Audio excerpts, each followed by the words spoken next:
Hi everyone, what's up? I'm Ezra May and today's musical is The Lion King.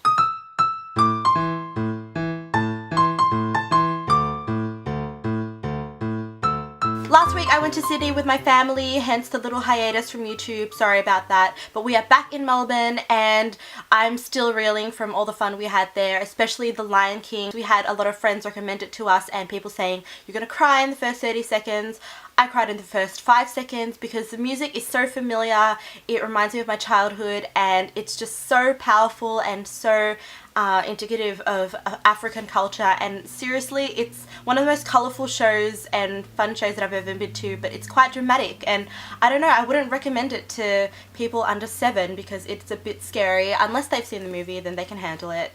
Obviously it's based on the Disney movie The Lion King. All the characters are the same. There's just a couple of extra songs added in, written by Elton John and Tim Rice, and they're really fantastic songs and I haven't learnt them all yet, but there is one called He Lives in You, which is a scene in Act 2 that just really got me, where Simba was reminded of his father's legacy and he has to fulfill his role as the king of the jungle. And was that sort of a spoiler? I don't know. You should all know what happens. Go watch the film. Anyway, it was directed by Julie Taymor, who also did the costumes, and seriously the most amazing costumes that you've ever seen, and they're so, you can tell that there are people performing in them, but the way they act is so animal-like and yet so human on the inside.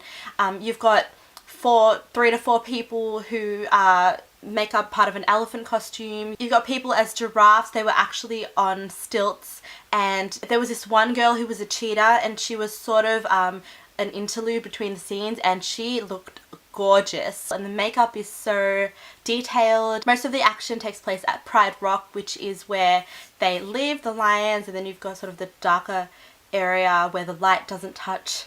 Sorry, Lion King reference. And then you've got the sort of tropical jungle type where Timon and Pumbaa live, and those were probably my favourite costumes, especially the guy who played Timon. He actually had to camouflage as grass, so he was painted all green, and Timon was actually a smaller size, so he had to sort of be projected in front of him. It was really an experience that you cannot describe in a mere 2-page essay. You have to go and see it. The production overall is fantastic, but in this particular case I wasn't too impressed by all of the actors. I think maybe it was just early on in the season and they're still, you know, polishing their craft. Timon and Pumbaa were straight from the movie. They had the right accents and everything, and I just feel like the rest of the cast were trying to do a half Australian, half British accent, and I find that a lot when we have Australian cast. We never know which accent to stay in, but I think, you know, for the purpose of adapting from a Disney film, that it should just all be American, but that's just my opinion, and it was still a great production. One of my favourite things was the puppetry.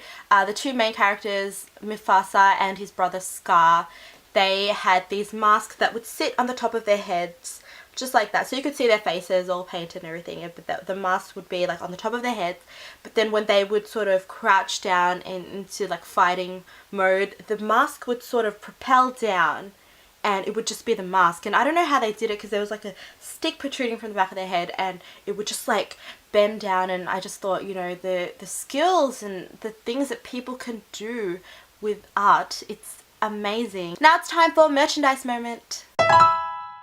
As you can see, I bought this mug. It's a tall mug and the store had so many great things I had to restrict myself, but this was one of the first ones I got and I love it because it says Lion King Landmark Musical Event inside, and it's got the sort of symbols of, just, I don't know what they mean, but you can sort of pick out, like, I don't know, this one looks like frog. My sister got a keychain because we always get keychains. I don't know why. I feel like our keys have more chains than keys on them.